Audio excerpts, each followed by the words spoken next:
Welcome back to another episode of the D1 Weekend Wrap-Up. I am Vinny Servino, College Supervisor of Perfect Game, joined usually, and as always, by Jeremy Brown. What's up, Jeremy? Hello, Ben. Got through regionals onto supers, and we're that much closer to Omaha. Yeah, no, it was certainly a wild and crazy weekend of regional play. Friday, Saturday, Sunday, Monday, and even some on Tuesday, as we learned, thanks to Mother Nature there. So, with everything kind of a little bit hectic and the dust settling, what initially jumped out to you as far as regionals? I'm going to go with the most recent of happenings, as in earlier this afternoon, with UVA walking it off against ODU. ODU playing host to South Carolina in South Carolina. You had Devin ORTIZ, as you tweeted, got the start, 2 innings on the year, throws 4 innings on the mound, hits a walk-off home run. Stephen Schoch just is their answer to Kevin Kopps at Arkansas, kind of, where let's give him the ball, he's going to go. In terms of that reliever you can give the ball to, obviously they go about it in different ways, but he's their anchor in the bullpen, and that's one big thing that stood out. On the other side of the country was LSU with Paul Mainieri's last ride, so to speak, out in Oregon. They lost their first game. Game 2, they won in extra innings by a run, and then they rattled off another 3 straight wins to take it home, go on to the Super Regional. And all those pieces really seem to be clicking at the right time right now, from Gavin Dugas to Do It All, Dylan Cruz, Trey Morgan, and everybody else in the lineup. So those are 2 that really stood out to me. I know you had a couple that kind of jumped off the page, so why don't you dig into those for us?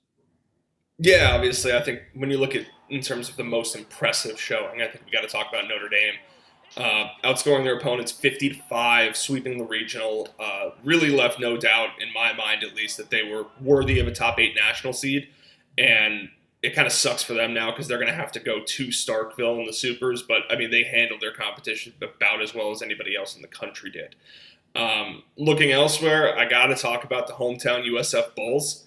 The Cinderella team for this year's college baseball tournament that go on a run, win the American tournament, go to Gainesville and win the Gainesville Regional.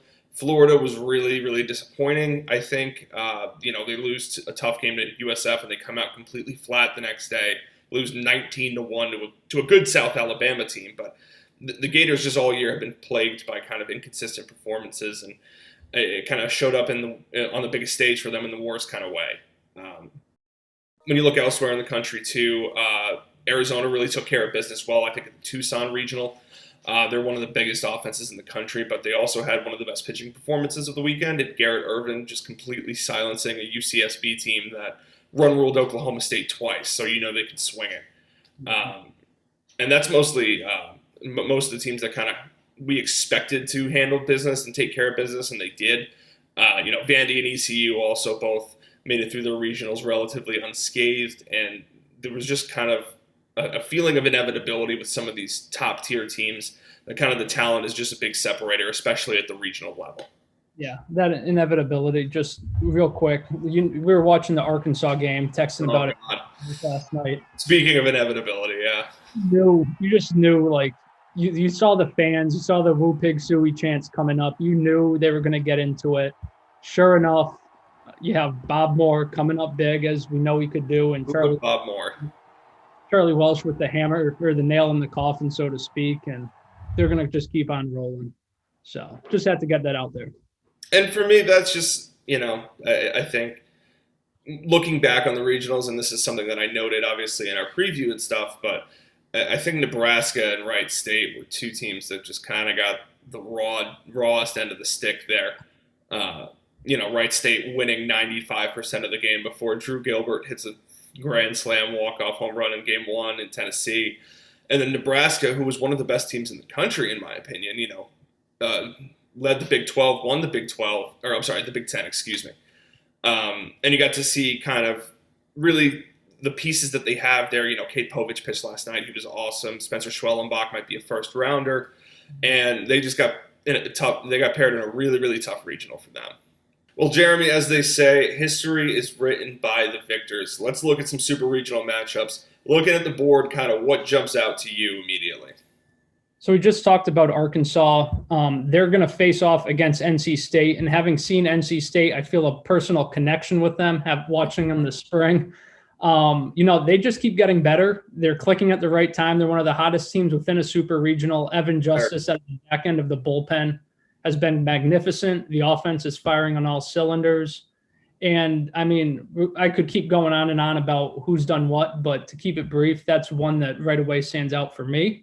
What's the first one out of the 8 supers here that really are the ones you want to hone in on? So when I looked at the bracket, I could not stop just giggling with excitement when I look at the Ole Miss Arizona super regional. That is going to be some fireworks. We might have 100 combined runs scored in 3 games. There's going to be some nutso bombs hit. Arizona's a top 5 team in the country in scoring. Ole Miss pounded the ball all weekend. We get the legend of Tim Elko that continues to grow.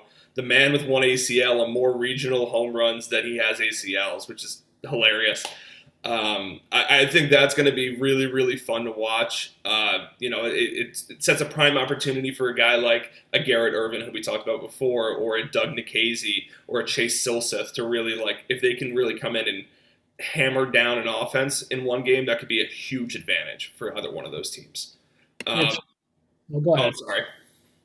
I was going to say, it's a guarantee we're going to see Mr. Broadway at the back end of one game at least for Ole Miss as well, because every time I watch them on TV, it seems like he's throwing.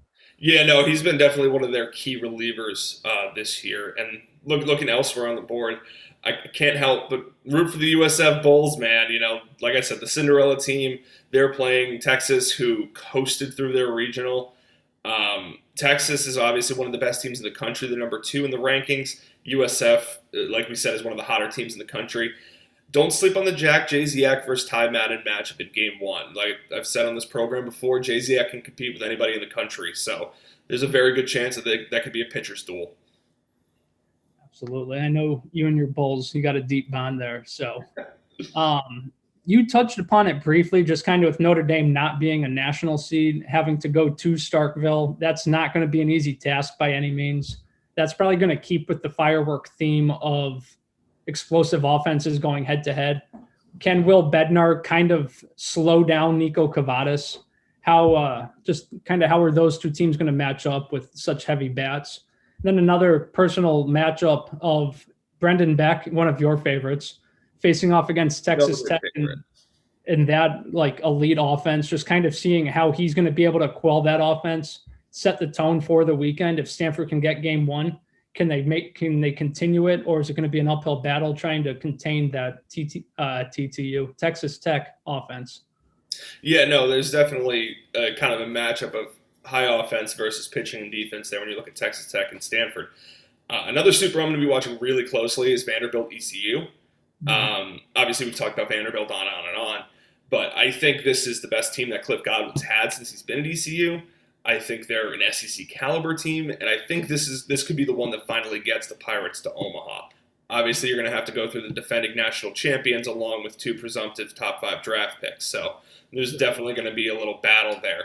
But I think ECU has guys like Gavin Williams and Carson Wisenhunt, who is their own kind of combination of Kumar and Jack, right? I think Williams has been one of the best pitchers this season, full stop. There's been times he's been better than Kumar Rocker, better than Jack Leiter. He's a legitimate first-round prospect, and he can compete against anybody in the country, whereas Wisenhunt's an underclassman, but he's still filthy. He pitched well in the first game of the regional. I think this is going to be a very tough series. I think it's one that's a lot closer than people think, and I think it's one, like I said, that can get ECU and Cliff Godwin to Omaha. And don't forget, they have one of the best pure hitters in college baseball with Connor Norby. Never heard of that guy. Never. No. The man who's hitting 420 on the year, yeah. No doubt. Vin, we got a battle of 2 number 3 seeds with DBU, UVA. I know you've been a big DBU fan following them. We talked briefly upon UVA. And you mentioned that NC State being one of the hotter teams in the country. I think UVA also falls into that category too. Yeah. And as I look, that's 7 of the 8. The last one's going to be Tennessee, having to have LSU come in. They're riding a 4-game win streak. Tony Vitello seems to be pushing all of the right buttons for Tennessee right now. Drew Gilbert with that monstrous grand slam, walk off, had the bat flip and everything to show for it. So what are you kind of looking for? Legendary moment. What are you looking for out of that? Like, what are you honing in on from Tennessee LSU? So I think Tennessee is one of the more complete teams in the country. I think they're absolutely an Omaha team. I think they are better than LSU, but that is not always what wins regionals and super regionals. You know, we see teams that are probably on paper worse than other teams win all the time, and vice versa. LSU is a wild card because they've got kind of that 2019 Florida State energy to them, where they're kind of playing for their Hall of Fame coach, and that Florida State team went to Omaha. This LSU team could absolutely go to Omaha, and it would be on the back of guys like Gavin Dugas, who won the regional MVP, Dylan Cruz and Trey Morgan, who are true freshmen, and then they have an ace in Landon Marceau. It was the pitching that kind of impressed me. It was guys that you didn't typically get to see a lot, especially when you go 7 games in a regional. But they really held their own, and obviously they took down a very, very good Oregon team. And it should be a definite competitive series. Yeah. Well, Vin, we're only a couple of days out from diving fully into it. I'll be seeing you in Georgia in person soon. Can't wait. Yeah. And before you know it, Omaha will be here. So we're very, very close, and I'm thrilled that we have these kind of regional postseason games going on, just because I missed it last year. So no doubt. But for Jeremy Brown, I'm Vinny Servino. We will see you guys next time.